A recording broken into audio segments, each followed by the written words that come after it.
Big changes in schools, it's time to know what's shaping classrooms, where do we go?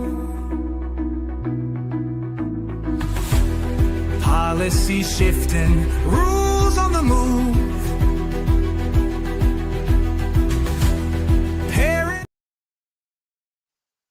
Good evening, everyone. Welcome to another edition of the Policy Pulse.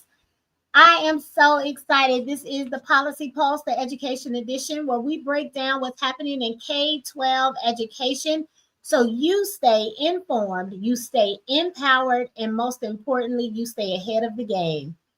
I am your host, Katina Taylor. I'm the founder and CEO of Dreams KC, and I am so excited to have you all with me tuning in, hopefully via YouTube, Facebook, and or Instagram. Please, I encourage you to invite others to tune in, to join us each and every Thursday, 6:30 p.m. Central Standard Time, right here, where we discuss education policy. It can feel overwhelming, I know. And there's a lot of noise oftentimes in the news media across our news feeds, and we may not know exactly what actually matters, what we should believe, what is real and what is not. But that's why we're here. No spin, no fluff, just clear, fact-based insights on what's changing, how it affects you, your kids, your school or school district, and most importantly, our communities. So that's why we do this each and every week. We have restarted. We took a little hiatus, and so we are so excited to be back. Whether you're a parent, an educator, a business owner, or just someone who cares about the future of education, stick with me. Hang in there, because this is the place to be each and every Thursday. We're going to break it all down together. And I want you all to drop in the comments where you're listening from, where you're watching from, and we're going to go ahead and get started. All right. So I am so excited to have you all here. I just want to say welcome for each and every one of you that may be new to the broadcast. Again, like, share, subscribe to our YouTube page, our Facebook social media pages. Follow us on LinkedIn. Wherever you feel most comfortable, you can find us on those platforms. And we're just so excited to have you with us. I do want to say that we try to keep Policy Pulse succinct, 45 minutes to an hour. Feel free, any slides that we share, any links that we provide, screenshot those, share those out. I'm sorry, I feel like something's in my eye, you guys. Share that out with your zone of influence. Once we know something, we can't unknow it. And so you can fact check us. You can look up the documents and the information that is referenced each and every week here to ensure that you have valid, actionable information. And it is imperative that once we know this information, that we share it with others so that all of us as a collective are empowered and ready to act. So that being said, you guys, I just realized I don't have my mouse with me today. See, that's I tell you, that is the crux of going live and not, I didn't even think about it. I was just using my mouse pad, my laptop pad here. So I'm going to share my screen, you guys. I hope that you all can see everything that is there.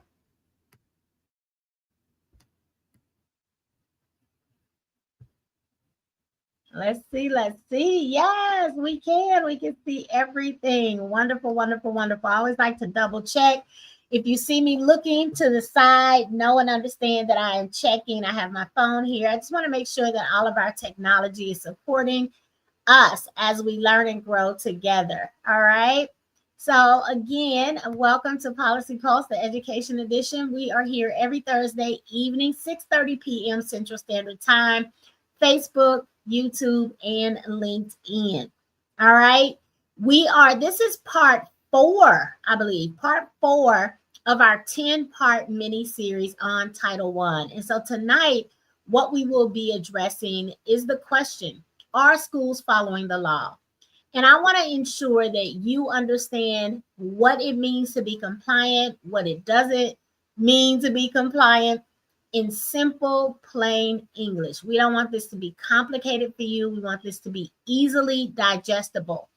And I have several resources that I make it available to everyone that views this broadcast, whether you're seeing it live and live in color right now. If you come back and look at the replay, you will have access to these resources so that if you are a part of a PTA, a PTO, a SAC, as we call them in our local community, any parent group, you have access to this information. You all can print it off, you can share it digitally, but you can educate one another and prepare to hold your schools, your school districts accountable and responsible as it relates to Title I compliance. All right. So I just want to make sure. Oh, I want to also acknowledge, yes, it is National Family Literacy Month. So I hope that you all are day by day, week by week during this November, you are taking time to share, grow your literacy muscles collectively as a family. Are you all reading together? Are you playing literacy games? Are you zeroed in and focused on developing specific literacy skills? Do you have a library card? All right. Have you added to your literacy repertoire, meaning bringing in new and creative and innovative ideas so that you can practice skills together as a family? Whatever it is that you need, I hope you are doing it and being very focused and intentional this month as we celebrate Family Literacy Month. All right. Also, I need you all to do a favor. Some of you that probably follow me and watch Teaching Tuesdays have seen this before, but I wanted to remind you that if we want every child in our cities, in our communities, in our neighborhoods, in our families, at our schools to become confident and competent readers, we have to start by knowing whether or not families have access to books at home. So I want to encourage you to take a moment to complete our book access survey, especially if you're in the Kansas City metro area, which includes Wyandotte County, Lee Summit, Raytown, Grandview, North Kansas City, Belton, Raymore, you name it. I want to hear from each and every one of you. We need a sample size of 300 to 600 responses. It only takes about 2 minutes to complete the survey, but your responses can help change the literacy story for our community. So this is the English version. Go ahead and scan that QR code, screenshot this, share it with those in your family, in your neighborhood, your community, on your jobs, and so that we can get as many survey results as humanly possible so that we have an adequate representation. And we can actually answer the questions, do we in fact have book deserts in Kansas City? If we need it for our Spanish-speaking brothers and sisters, it is there for them as well. So I encourage you all, if English is your second language and you prefer to do the survey in your home language, which is Espanol, then you can access the survey here using this particular QR code, and it will be delivered to you in Spanish. So again, feel free to screenshot it, to share it with other individuals in your family, in your school, in your neighborhood, whose primary language is Spanish. So we have an English version, we have a Spanish version, and I'm going to make a commitment to make a French version, because we have so many different languages spoken in our local community, but English, Spanish, and French are the primary languages, and I want to ensure that all voices are heard. So I thank you in advance for assisting us in gathering this data. It is extremely important that we have the information. So again, my name is Katina Taylor. For those of you that may be meeting me for the first time, again, I am the founder and CEO of Dreams KC, a nonprofit where we empower parents with the tools they need to build confident and competent readers, to teach their children, as the first and most important teachers of your children, foundational literacy skills. I always give a disclaimer and I let everyone know that the views and opinions expressed in this broadcast belong to Katina and do not necessarily reflect any affiliated organization, including Dreams. So that is what I wanted to share with you all before we kind of dig in to the meat. Okay, let's go. So one of the things that I do in every broadcast is I really let you all know I have defined and easy to understand language for all of us so that we have a common language. We understand what we're talking about as it relates to education policy. Okay? So education policy, it's right there on the screen. It's defined for you. We're talking about rules, regulations, policies, procedures that govern how we function in schools and school districts, right? It shapes what, how, and where students learn, determines responsibilities and rights of educators, families, and policymakers. So I just wanted to make sure that you all understand what we're talking about when we say Policy Pulse Education Edition. We are specifically zeroing in on policies that directly impact K-12 specific education. That is what we spend our time on. So those of you that have school-age children, I would love for you all, to say, oh, I'm not political. I'm not going to participate. I don't need to know what's going on in the policy space, but you do. One of the things I want to encourage you to understand also, and I'm going to stop sharing for just a quick second so you all can see me loud and clear. See me, hear me, right? One of the things I want you to be clear about is that policy is happening every single day in the K-12 education space. You have an elected school board that are supposed to represent your interests. You need to know who those board members are, what they believe about education, what policies are they moving forward that directly impact the teachers that are serving your children each and every day and your children directly, right? What curriculum? What salaries? What are we doing in terms of recruitment and retention of staff? Now, I will say that those school board members who create policy that actually govern your particular school district or school, if you're in a charter or private school, they have one employee, and that one employee is the superintendent or the CEO or the ED, executive director.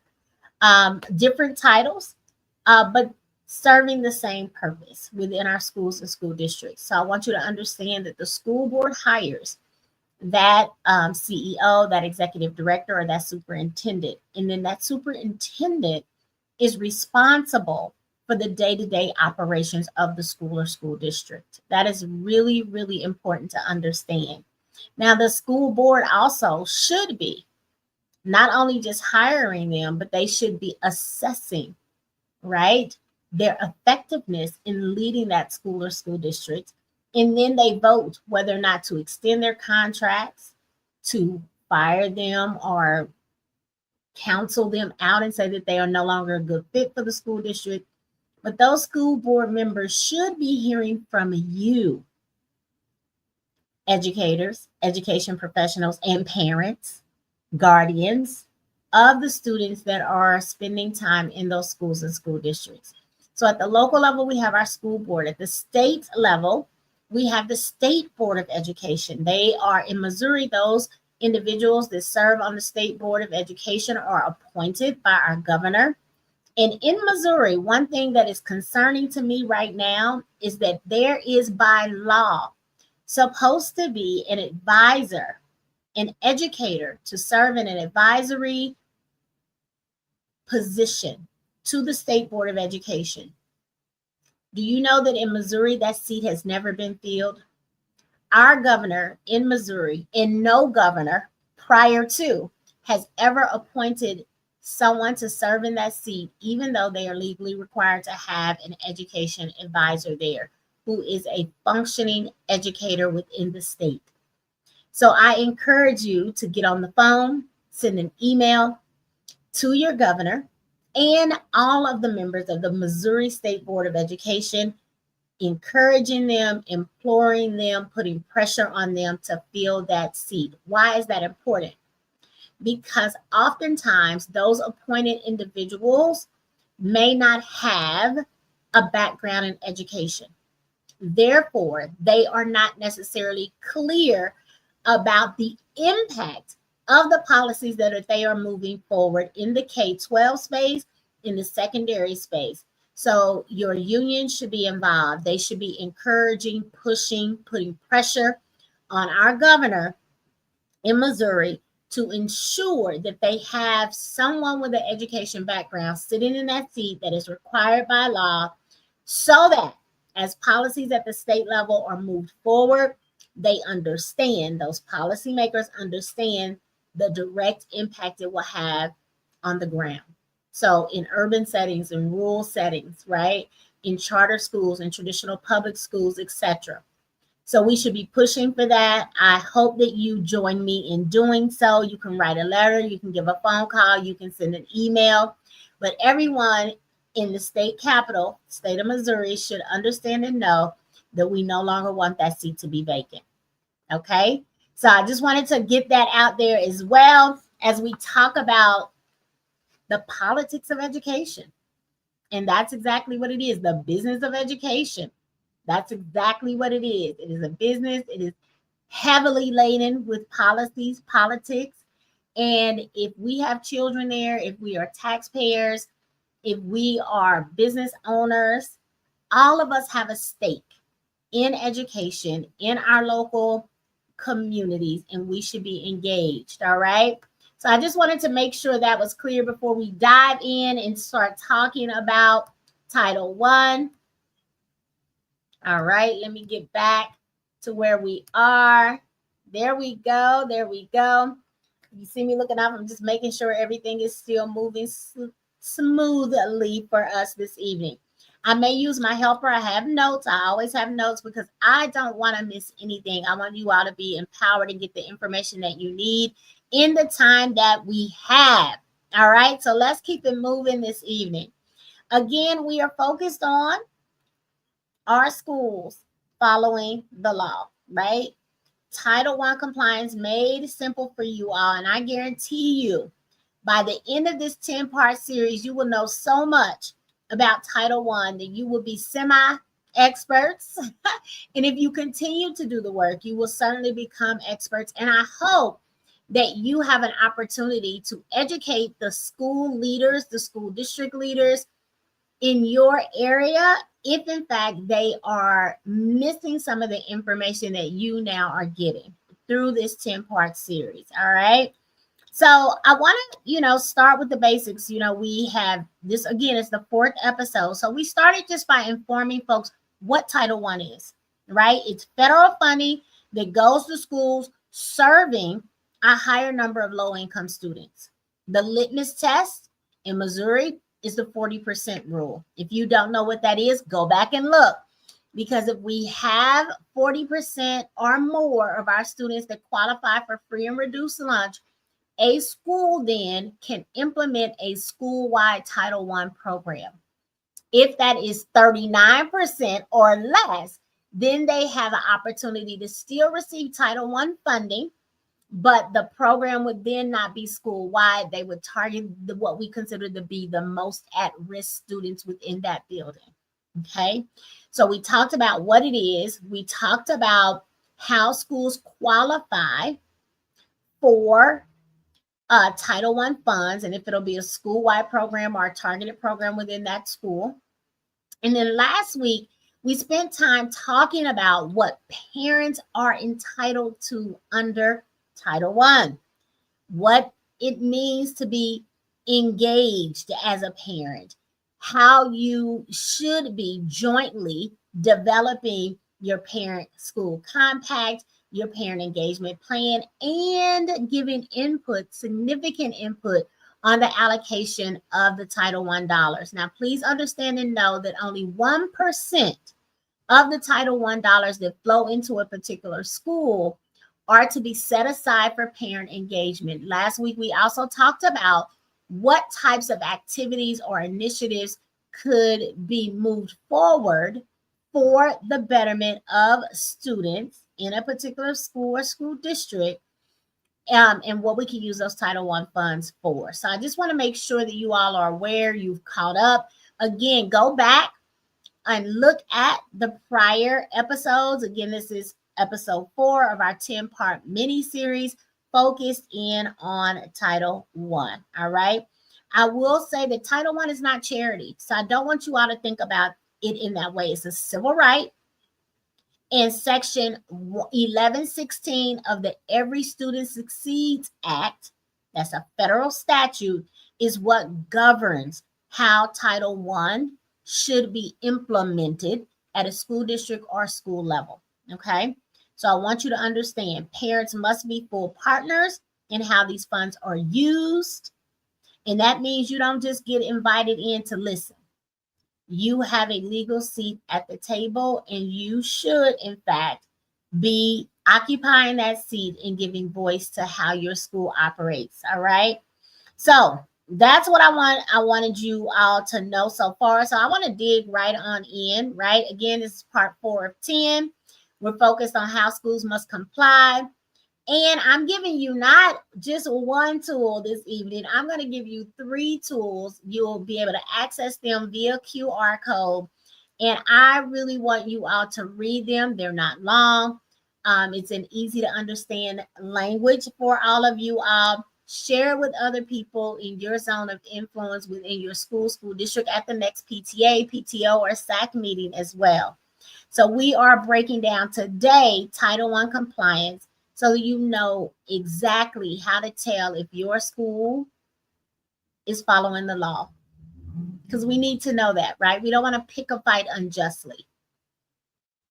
We don't want to have those tough conversations if, in fact, your school is operating as it should be according to statute. So I just want you all to understand that, all right? All right. So what does Title I really mean for families, right? And you can screenshot this. I always say that. You can take notes as we talk. I'm not going to read everything that is on this slide. You can read it for yourself. What I will say, and I will reiterate, is that this is a plan to ensure equity, to ensure that students in under-resourced areas that may come from a lower socioeconomic status have the resources that are needed and necessary to excel academically.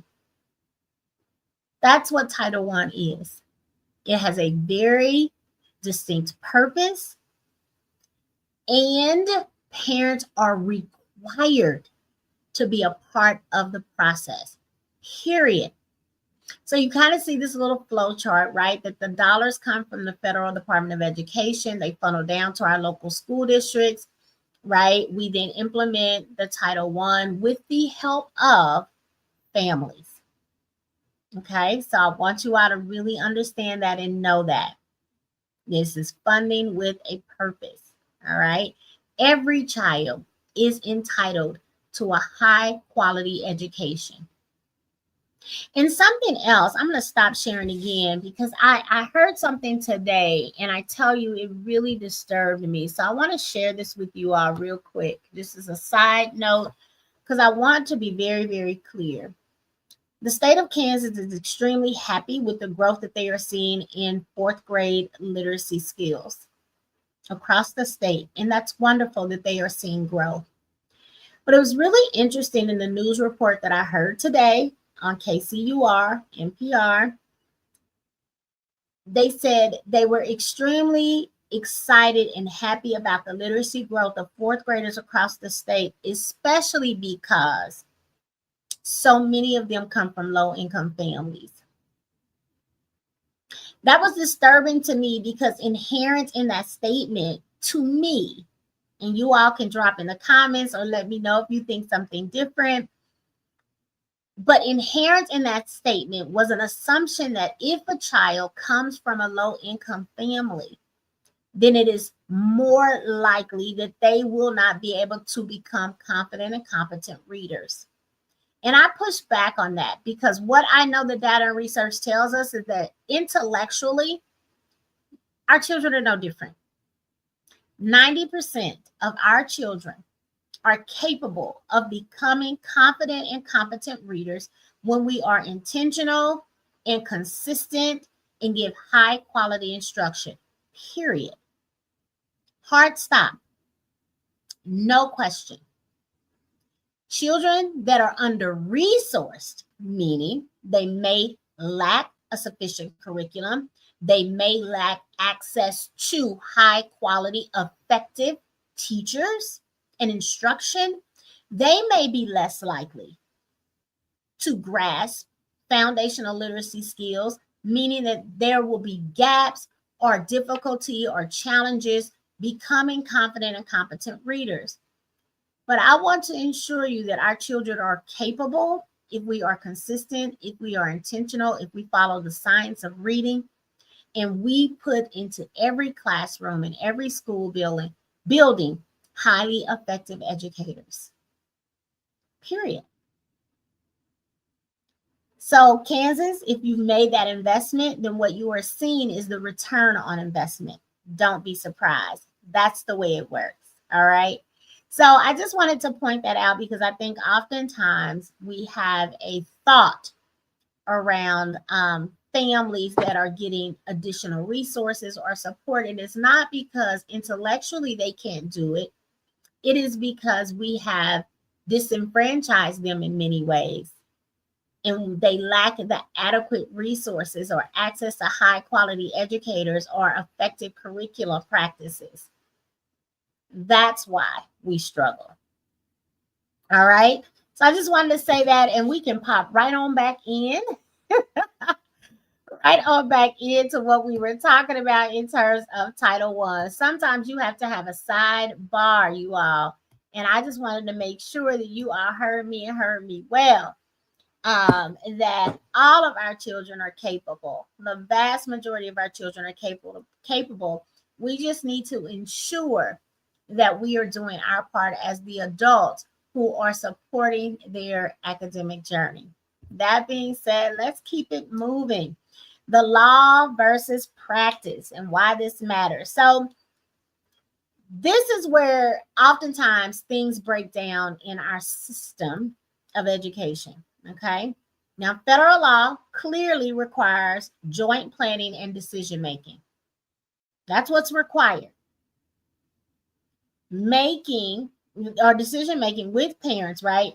Before, and I say this every week because I like to emphasize before. It sounded so hard last week, but before plans and budgets are finalized.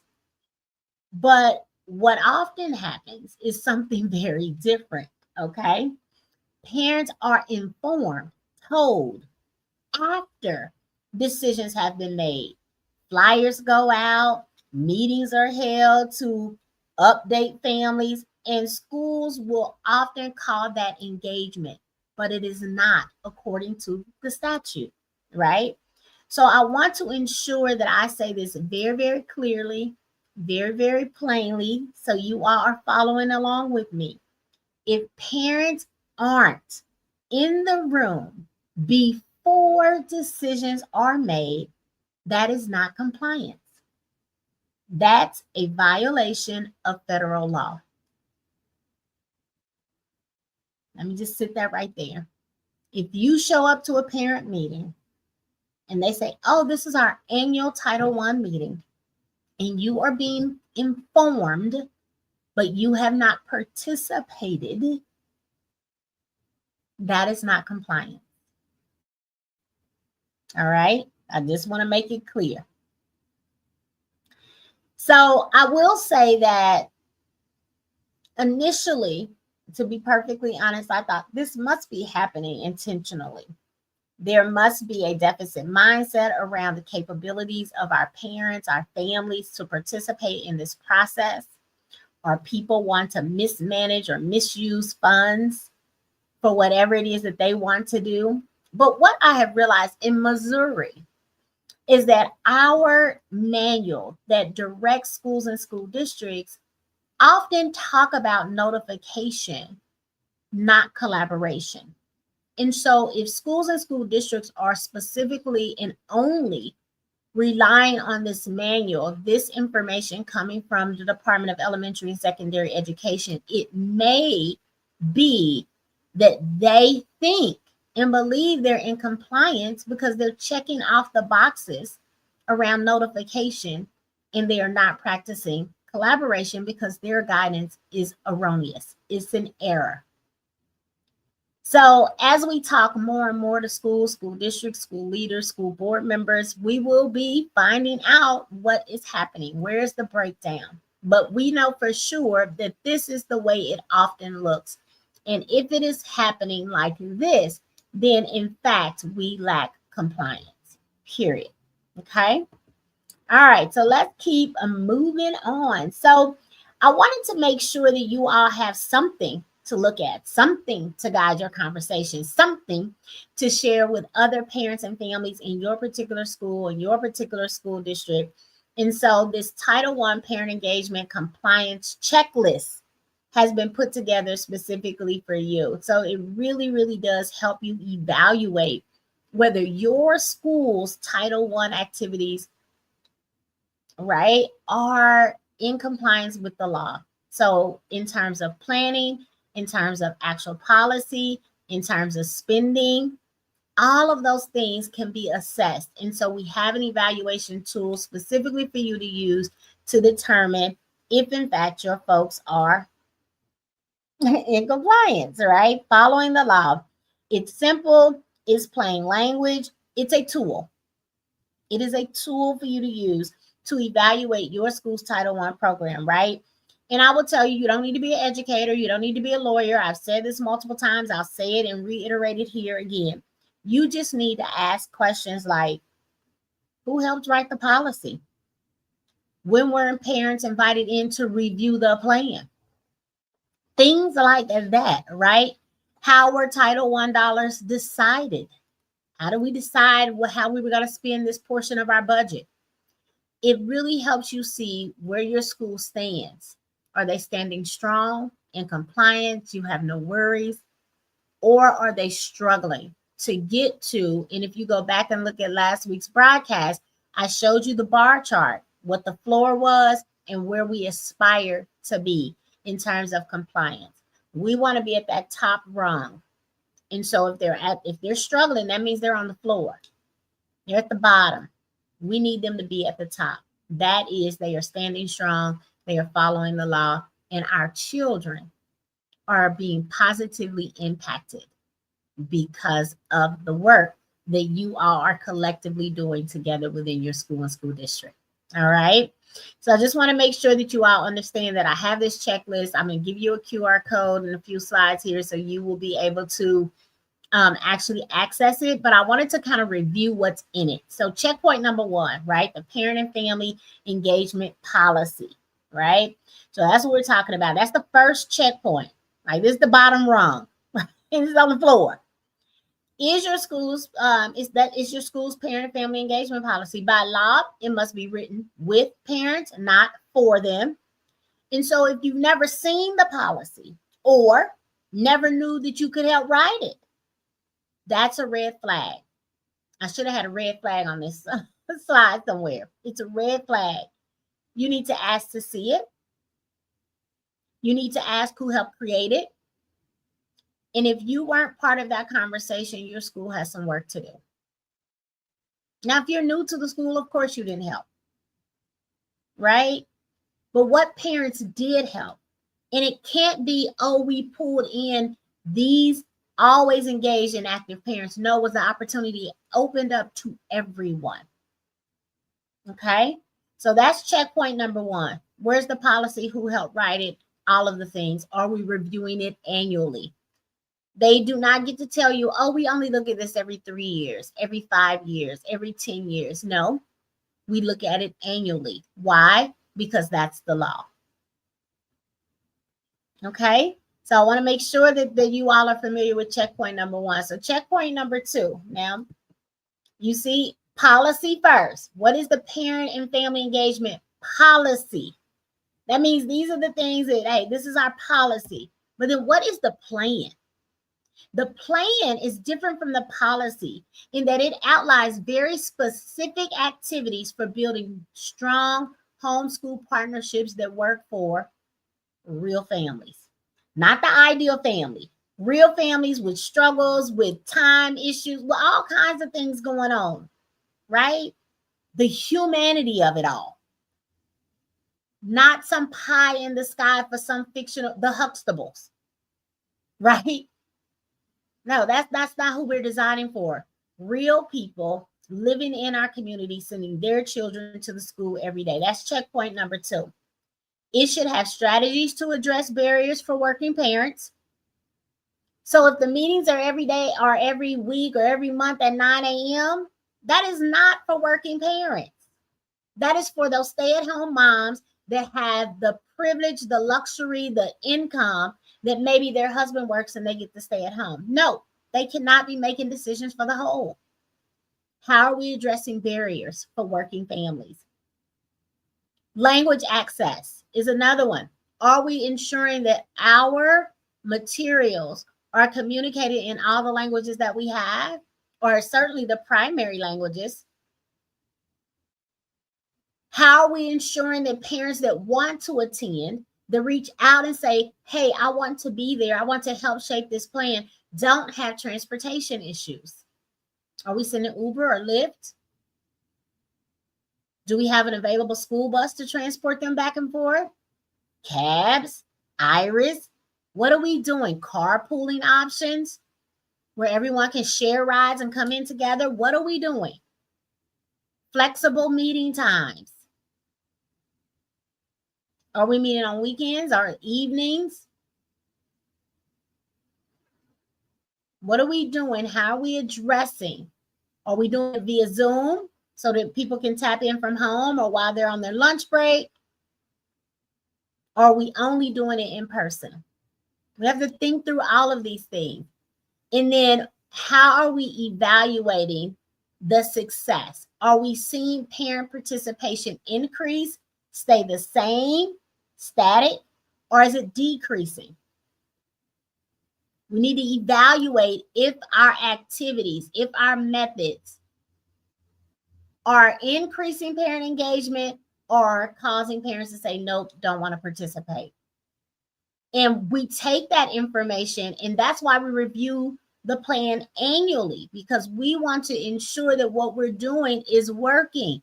If it's not working and we're asking families why they're not engaging, and then using that as information to put into the plan to improve the plan, to improve parent engagement, because that's the goal. And the research and data tells us that the more families are engaged in the process, then all of our students do better because of it, academically, social, and emotionally as well. So that's checkpoint number 2. I hope you guys are with me. All right. Checkpoint number 3, one of my favorites. You have a voice in deciding how Title I funds are spent.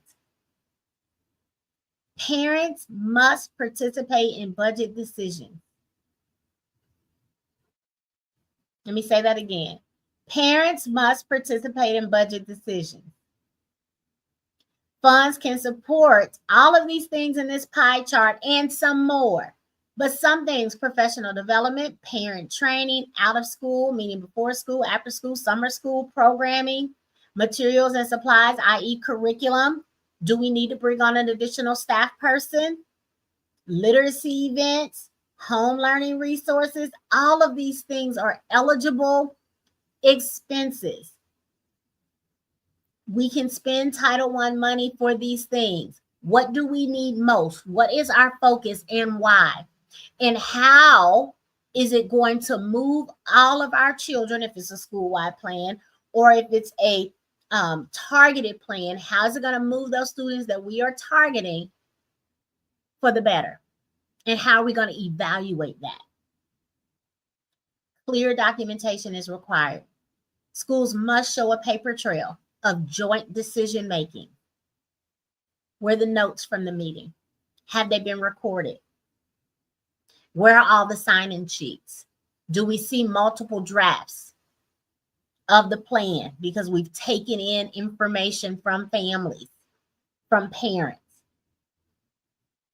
You get to ask the questions again. How are parents involved in deciding the budget? That is a question of curiosity, not confrontation. And it's verification that compliance is happening. And federal law requires the school to answer the question clearly. Okay? So, I mean, that's it. That is the third checkpoint. It's about money. I will tell you also, many people are afraid to discuss money. They may have a dysfunctional relationship with money. But I think getting down to the nitty gritty, seeing what is available to allocate can increase all of our financial literacy. We can see that if we spend here, this is how it impacts short-term, long-term, intended, unintended consequences of our spending, right? So it builds as we navigate significant budgets. Oftentimes in this way, as a collective, we're learning, we're getting less intimidated about budgeting and spending. That can have a direct impact on the way in which we manage and allocate our own money in our own homes, right? So we want to ensure that we're participating in this process and not being intimidated or anxious or have anxiety around money. It can serve multiple purposes. Participating in this way can serve multiple purposes, which for all intents and purposes, it's all positive, right? So we want to ensure that you all are participating. Okay. I want to make sure that's what it is. It's about accountability and partnership.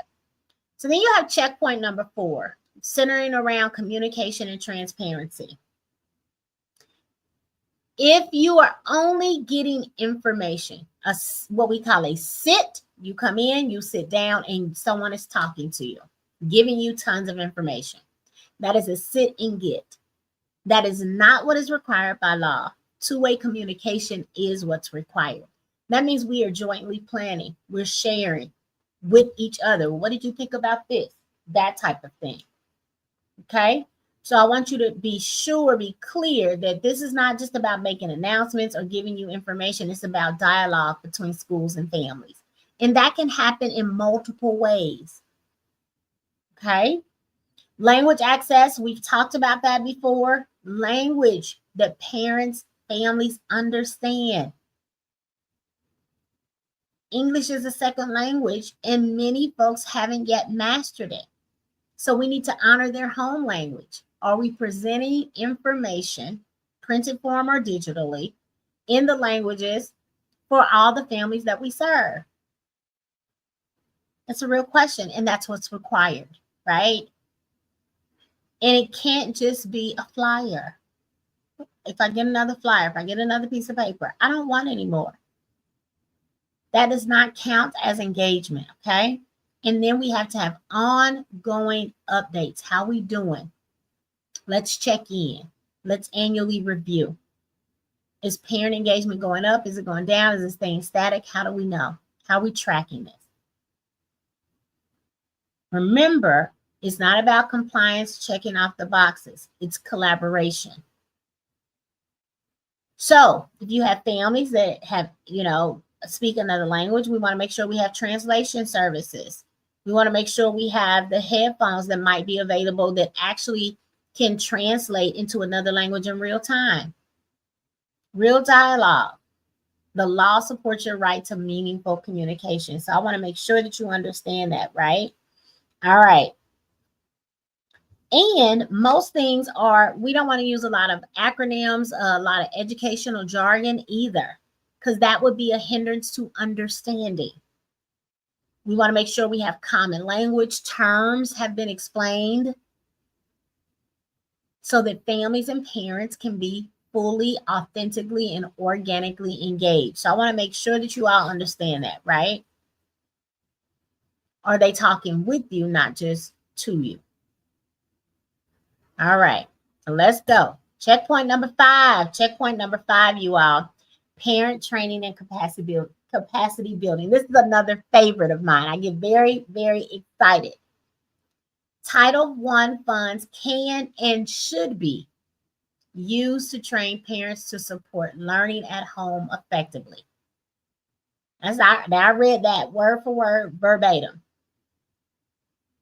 How is your school or school district building your capacity to participate meaningfully in the education of your children?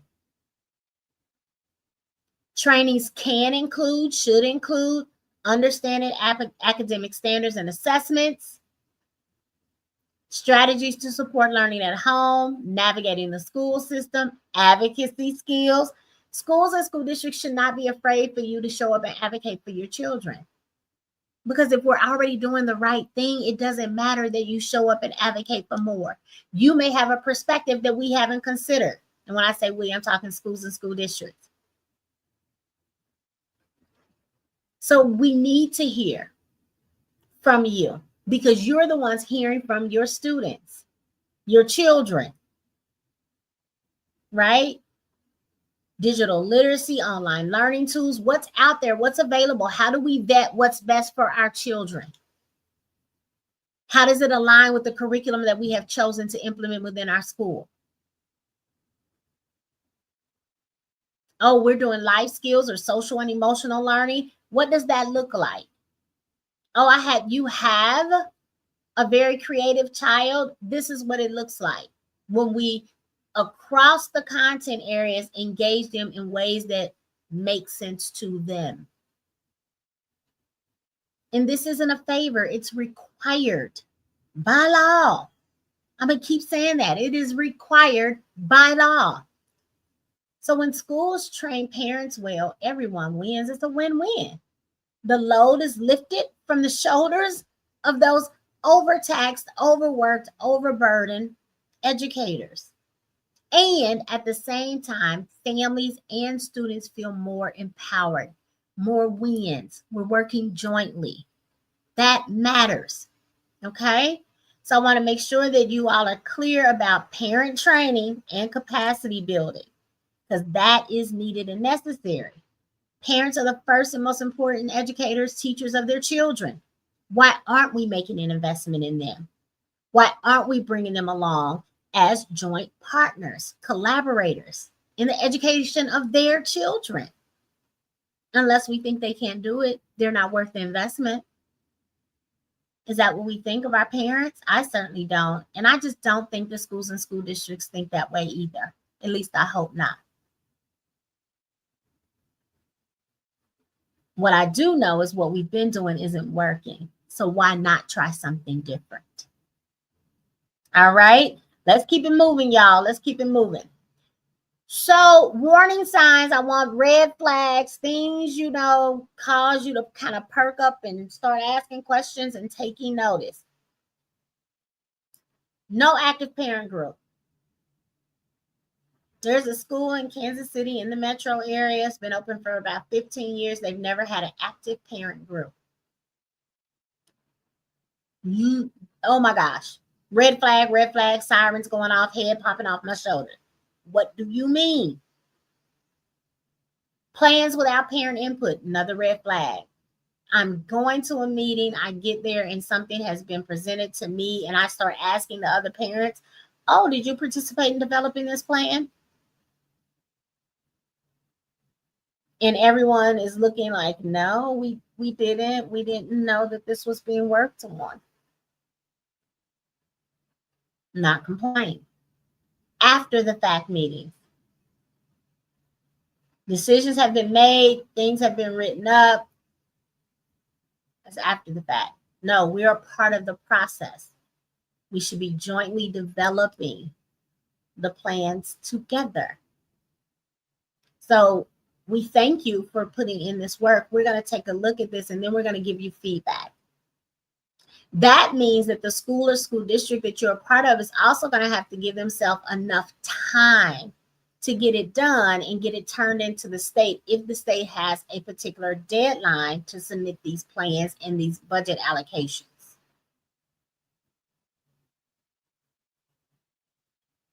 Okay. Missing documentation. If you ask where the sign-in sheets are, where the notes from previous meetings are, things like that, and no one can produce them, another red flag. Another red flag. So if any of these things are present, if these are the things that are happening within your school environment, your school district environment, we need to have a conversation. First with the principal, then our Title I administrator. Hopefully we don't have to escalate to the school board or to DESE or to the U.S. Department of Education. But we do have to start asking questions, conversations. That's fair to us as the adults that are saying, I want to be in partnership with you, school district, and our children, because we represent their interest. And if we're left out of the conversation, then automatically they are left out of the conversation. That's not what we want to have happen. Okay.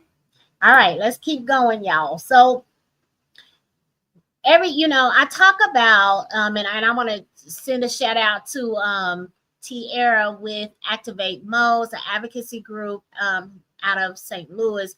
And we were having a conversation. She was like, Katina, you can present the carrot or you can present the stick. Now, the carrot is the nice way, the respectful way to express concerns, ask questions, inquire, show curiosity, right?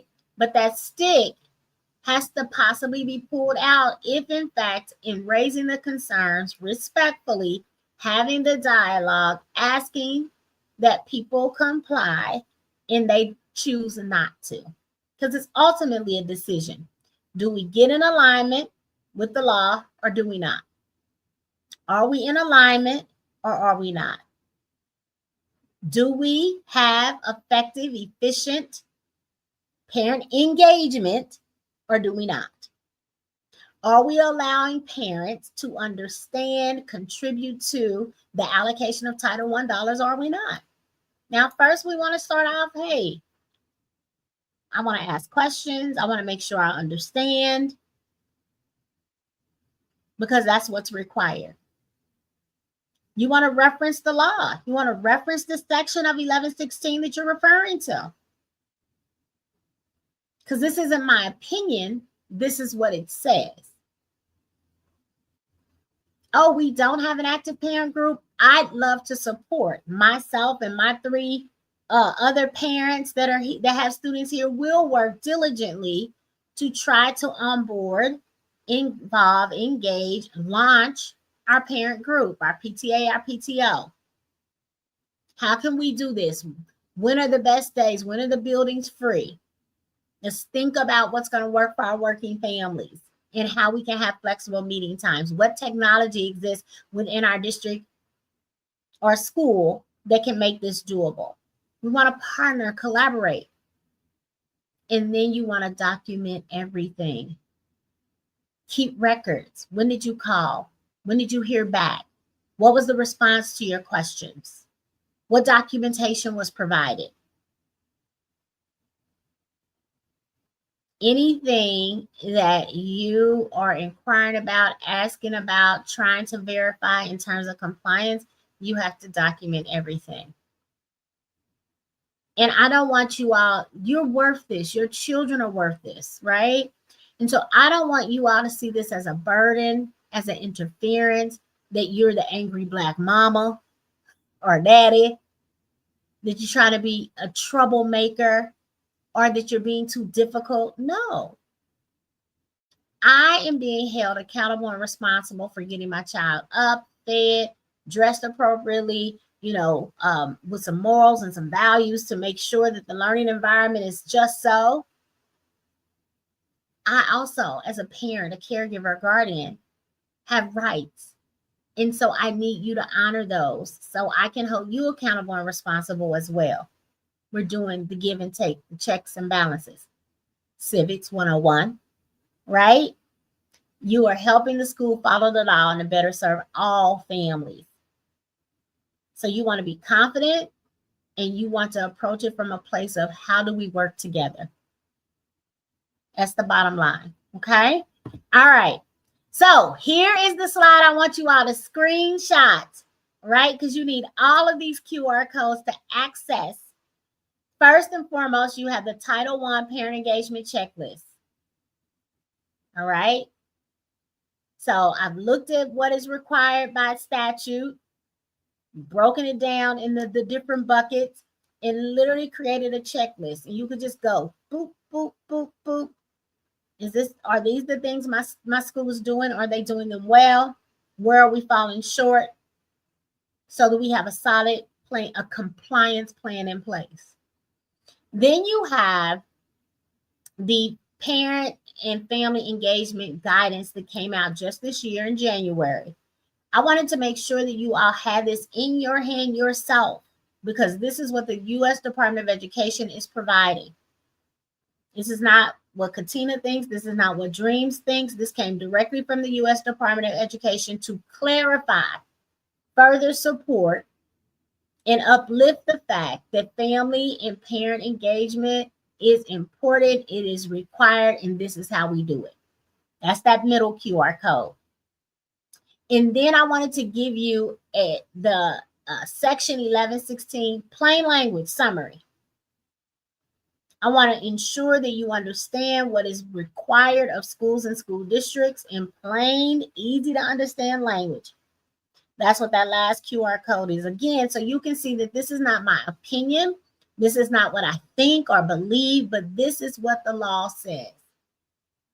So screenshot this, share this. You can print this off, make as many copies as you need to ensure that all of the families in your school district, your PTA, your PTO, your SAC group, your district advisory council, the DAC group, that you all have this information. It is important for you to have it. Okay, so when you scan those QR codes, it should take you directly to those documents. If for some reason you cannot access them, please let me know. Please let me know. Drop something in the comments that's associated with this particular broadcast, or inbox me on any platform, and I will be responsive to you and ensure that you all have access to these documents. Okay, so I want to make sure that you have everything you need to state your case. I would love to come alongside of you, but I can't be everywhere at the same time. So I want to ensure that you are empowered to act on your own behalf, on behalf of your children as well. Okay. All right. You are your child's best advocate. Bottom line, you have the knowledge, you have some tools. Now it's time to use your voice, right? Compliance isn't about paperwork, right? We know that it's about partnership. And I want to keep reiterating that, restating that, so you really, really are clear. It's about schools and families working together, so every child gets a fair shot at success. That's what my notes say, right? You one question, one conversation, and one action at a time. That's how we begin to move the needle. That's how we shift things for the better. And together, we can make sure that the law works the way it is intended to work. Oftentimes, we'll say, how is it that suburban schools or school districts get things done in a way that urban settings can't? This right here. They show up for themselves and for their children and demand what the law says they are entitled to. We have to do the same thing. And I understand, just like church hurt, some of us have school hurt. We have been harmed in the educational environment. I don't want that to hinder you from advocating for your children. Do we have to do the work to heal that? Yes. This may help you get over that hump, get over that hurt, knowing that you stood up and advocated for your child in a way that perhaps your parents weren't able to, or just didn't have the knowledge and the information to do so. So now we show up differently for ourselves as parents or grandparents or caregivers or guardians, and for those children that we support. Okay? So I want you to think about that. I really do want you to think about that. Up next week, episode 5. We halfway. Y'all, next week we will be halfway done with the 10-part mini series around Title I. So we're going to be talking about meaningful versus token engagement, right? We're going to go deeper, even deeper than we already have gone around this. I want to encourage you to like and follow Dreams KC on LinkedIn, on YouTube, on Facebook, on Instagram, on Threads. At Literacy is Liberation is where you can find us. If you have questions, if you have comments, if you have concerns, if anything that I have shared with you all is not clear, I encourage you to reach out, ask questions, share this out with other folks. Begin to have these conversations within your schools and your school districts. I encourage you to do so for sure. I'm going to stop sharing really, really quickly. I think, yes, I am. There we go. I'm so excited about this 10-part mini series. I think it is needed. It is necessary. You all, I want to empower you, not just to teach foundational literacy skills to ensure that we are building confident and competent readers, but Title I is really important because when we start thinking about parent training, when we start thinking about curriculum adoption, when we start thinking about enrichment programs before and after school, when we start thinking about increasing staff, you have input in all of those decisions.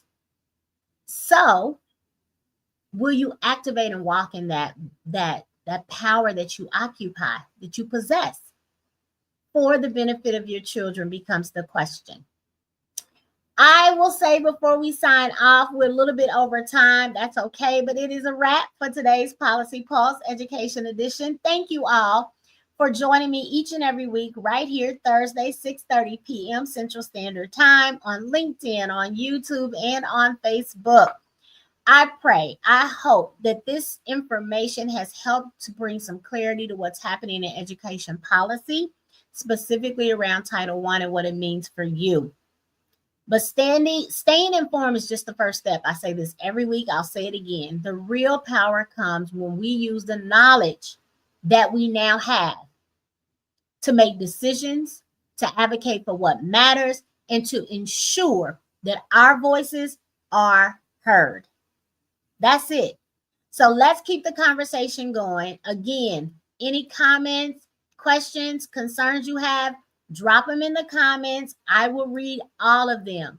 Share this broadcast with someone who needs to hear this information. And if you have questions or additional topics that you want us to address, you want me to address, let me know. We are in partnership and collaboration. We can model this for schools and school districts. I'll see you all next Thursday, same time, same place. And until then, I want you all to stay informed, stay engaged, and as always, let's keep pushing for the best education possible for our children. Peace out, y'all. Let's get lit. My shirt says, "Literacy is my jam, and I am here to spread it." I hope you all are as well. Until next time, have a great evening. Bye. Teachers get in the